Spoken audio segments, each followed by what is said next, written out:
So Sony is confirmed for an upcoming event and the secret PlayStation 5 hardware change. Those are the stories we're going to cover today, and if you could hit that like button on the video, thank you to those that do it, and as always, it's very much appreciated. First, do you think Sony will have a state of play or showcase? We're going to be nearing the summer events season. It's pretty much beginning next week with Summer Games Fest, and I'm wondering where everyone thinks Sony's going to land when it comes to the type of event they could be holding for themselves. So comment below, do you think Sony will have a state of play or showcase? Let me know down in the comments below.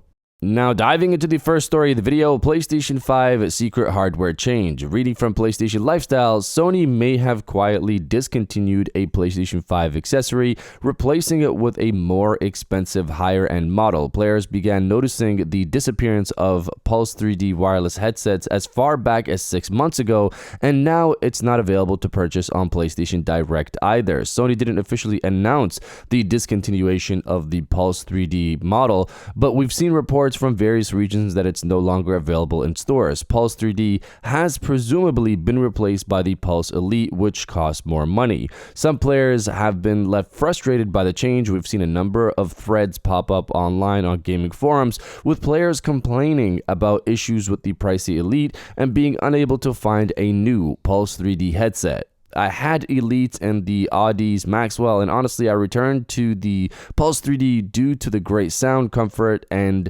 very lightweight, a user wrote on Reddit. I wanted to get a second pair, and it's kind of unavailable in the EU. Why is no one talking about their Pulse headset just disappearing quietly? Another player asked. I think this is a big deal, especially since their other headset, the Elite, is still not functioning properly, they added, referring to complaints of Elite disconnecting frequently.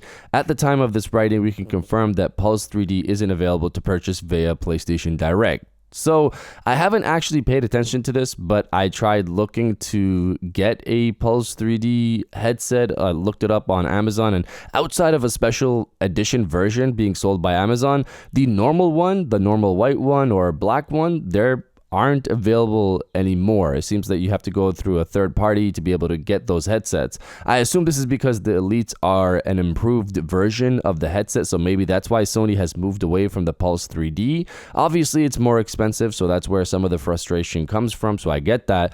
As for the issues, I haven't had connection issues with my Elite like I did when the headset first launched, so I'm not sure if this person needs a new headset. Maybe they have a defective one, but there were connecting issues at the beginning when the headset first launched, so I do remember that, but I haven't had those issues recently. As for why this hasn't been a wide-scale discussion, I assume it's because people like the Elite, or they end up getting a third-party headset anyways that's probably more expensive, and the audio is probably better there as well. And if you're enjoying the video so far, hit that subscribe button and join our growing community on our way to 150,000 subscribers.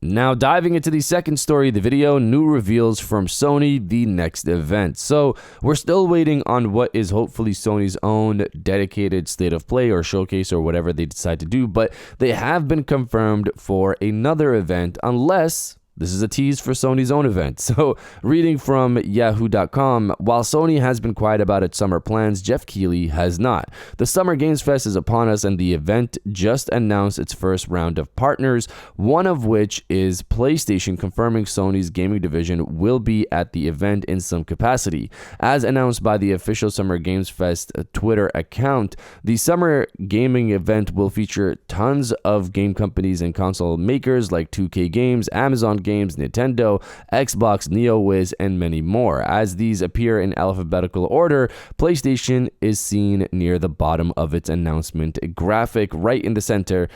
Check out the post. Obviously, I'll put it up on the screen. It's not known how involved PlayStation will be in the Summer Games Fest festivities. Since the summer event typically claims any showcases under its wing, this could be a tease for the rumored state of play. It could also just mean Sony will have some games to show on the event floor.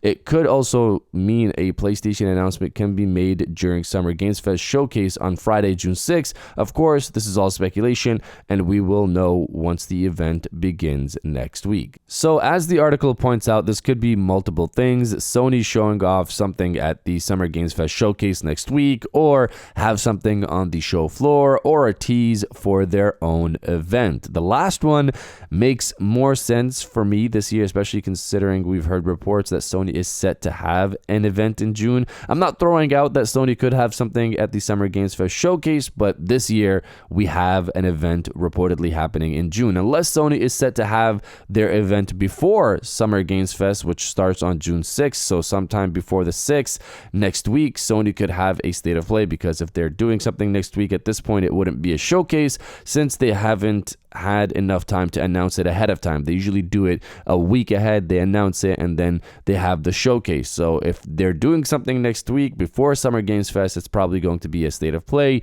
Of course, the alternative is that Sony has an event after the Summer Games Fest showcase, which happens next week, so they'll have an event later in June, which would of course still put it under the Summer Games Fest banner. But either way, PlayStation content could be shown off sometime soon, and I think that's all that matters to me. But you guys let me know if you are going to be tuning into the Summer Games Fest showcase next week or not. Let me know down in the comments below. And if you guys did enjoy this video, please hit that like button. As it always helps, and subscribe if you're new. I got new videos every Monday, Wednesday, and Friday. And now I'll check you guys out on the next one. And welcome back to the after show. This is the part of the video where we have a little fun down in the comments below. If you're old, welcome back. If you're new, welcome. For today's thing, what I want you guys to do is to body, obliterate, destroy, and overall harass the comment section with "We are now close." The Summer Games Fest season is about to start next week, next Friday. Unless Sony has their own event before that, earlier in the week next week, then Summer Games Fest is what's going to kick off the summer gaming events. And either way, I'm looking forward to it. You know, good reports point to Sony having their own event, and maybe Sony could show something off at the Summer Games Fest showcase. Either way, the summer season is very close, and I'm excited for it like I am every year. And obviously it's not E3, but I think Jeff Keighley has done a decent job of, you know, having something to fill that hole. It's not the same, but it's something there. If you guys are excited for Summer Games Fest and the other events that are going to happen throughout the summer, destroy the comment section with "We are now close," and I'll definitely heart those comments like I always do, because I appreciate everybody who stays to the end of my videos. And now I'll check you guys out on the next one.